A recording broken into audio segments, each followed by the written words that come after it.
Пока. Ну вот, да, ну здесь, значит, это различные направления: веб-дизайн, разработка, кибербезопасность, сетевые технологии. Ну, главное, программисты. 500 новых программистов.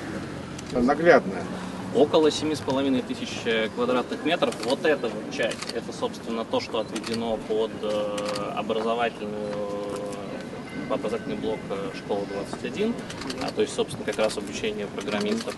Верхний этаж и левая часть — это будет акселератор, то есть помимо специалистов мы будем здесь еще готовить предпринимателей, либо тех, у кого уже есть бизнес. Помимо всего прочего, здесь поднимем IT-инфраструктуру, то есть, собственно, сервера поставим, чтобы ребята могли комфортно учиться в реальных условиях, да, то есть то, о чем сказал Михаил Сафарбекович, когда человек может работать или учиться из любого места, главное, чтобы у него был интернет, мы дадим эту возможность. Мощно. Это сделано в Америке, это есть в Москве. Сейчас делают в Казани. Мы пятая территория страны, пятерки. В России пятая. В России пятая мы, да. Москва, Новосибирск, Казань. Кто еще? Четвертый. Пермь или кто? Сургут. Сургут и мы пятая. Но это богатые регионы. Сургут — это нефтяная. Но мы тоже да, богатые. Ну мы сейчас мы тоже богатые жителями. Мы богатые людьми и желанием изменить свою жизнь. Год 500 человек. Да. И, конечно, часть будет уходить в работу, часть оставаться будет в акселераторе, часть будет уходить в технопарк. Мы все равно будем строить большой технопарк. Это обязательное условие продолжения. Вторая часть — это создание промышленных производств. Третья часть — это наука. Мы уже перейдем с несколькими вузами, где есть, у нас, к сожалению, нет научной деятельности в нашем вузе пока. Но есть вузы, как Губкинский вуз, есть вуз МГУ, есть МГИМО, есть крупные вузы, где есть научная деятельность. Привлечем это, сделаем филиал здесь, это третий этап. Он понимает, о чем я говорю, они хорошо. Обязательно сделаем научно-техническое, то есть наука сочетание с бизнесом. Но основа ляжет это. Конечно, мы могли строить новое здание, но заняло 2-3 года. Чтобы 2 года не терять, мы начнем здесь. Это будет происходить очень быстро и непрерывно. Это вот так будет через 6 месяцев. Рассказывай. Здесь открываем Академию цифрового развития. Это полностью некоммерческий благотворительный проект, в котором обучение будет полностью бесплатно. Все 10 лет бесплатно. Все 10 лет бесплатно. Да, будет специальный бюджет, датирование. Есть компании московские, которые выступают акционерами.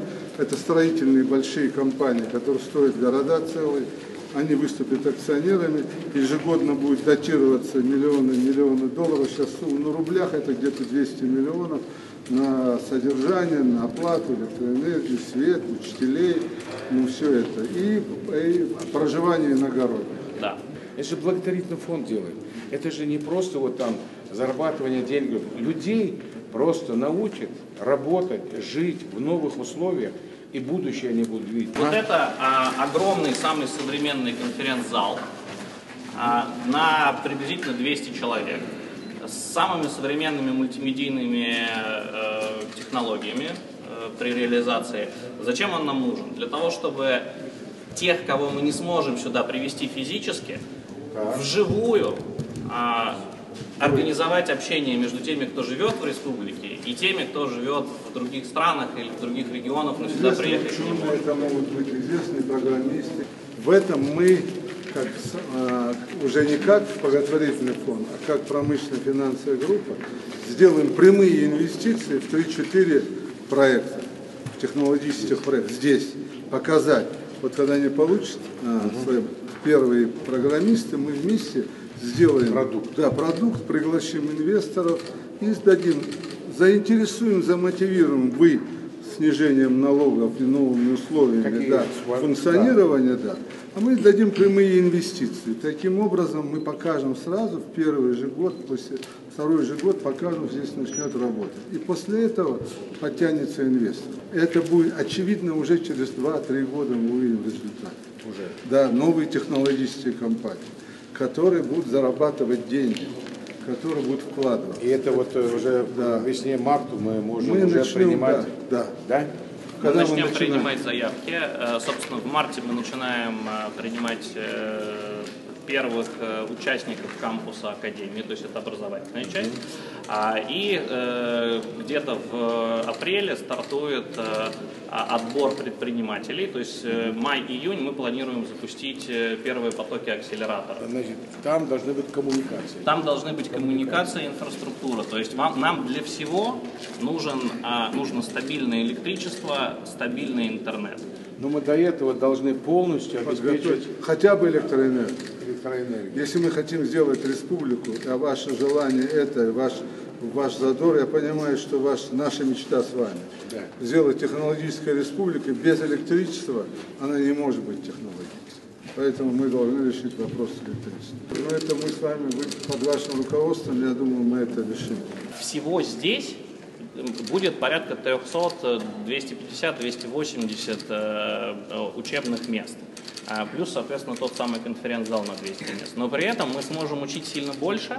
Это как раз наглядное преимущество, иллюстрация наглядное преимущество IT. То есть у нас вместимость помещения 280 человек, но за счет того, что мы используем самую современную IT-платформу, люди могут учиться удаленно. Они пришли, они здесь прошли вступительные испытания, а дальше они получили доступ к этой IT-платформе, они могут учиться из любого места.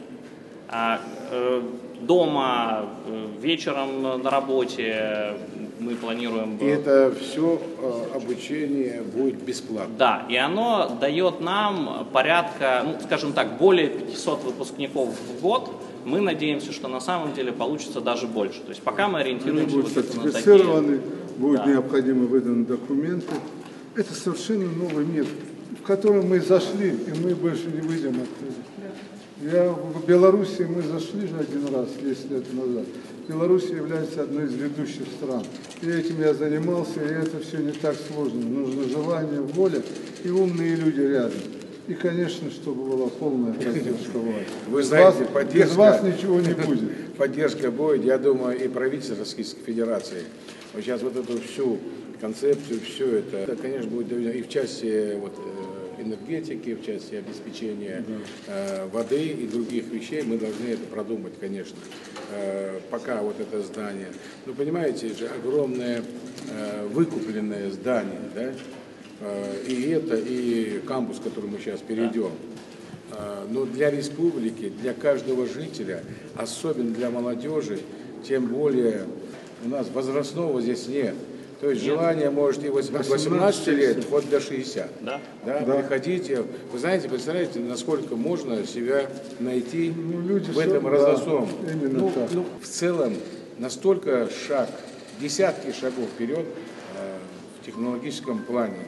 И в реальной жизни это возможность уже через год попасть на стажировку, оплачиваемую стажировку. То есть люди через год уже смогут зарабатывать деньги по всей стране, находясь в республике. Не выезжая отсюда. То есть если человек год проучился в академии, сдал все необходимые тесты, у него все получилось, он достаточно волевой, заинтересованный, то через год он гарантированно попадает на оплачиваемую стажировку в крупнейшие IT-компании. Сбербанк, Яндекс, МВидео. Когда изначально Михаил Сафарбекович дал идею, говорит, давайте заводы, трубы, понятно. Он говорит, вот если подготавливать людей, IT, программистов, и сегодня, честно говоря, реализация этого, я считаю, что делает Сафмар это чудо для республики, для жителей республики, особенно для молодежи. Потому что то, что вы сказали, учли в части и молодежь, неважно какого возраста, люди с ограниченной возможностью, все предусмотрено здесь. И, понимаете, которые смогут работать у себя дома или каком-то... Если не было поддержки, ничего. Спасибо, что вы поверили, что вы верите в нас. Мы, конечно, все это сделаем, даже не сомневайтесь. В течение 5 лет это будет новая технологическая республика, совершенно по-другому мыслящие люди. Вы это увидите,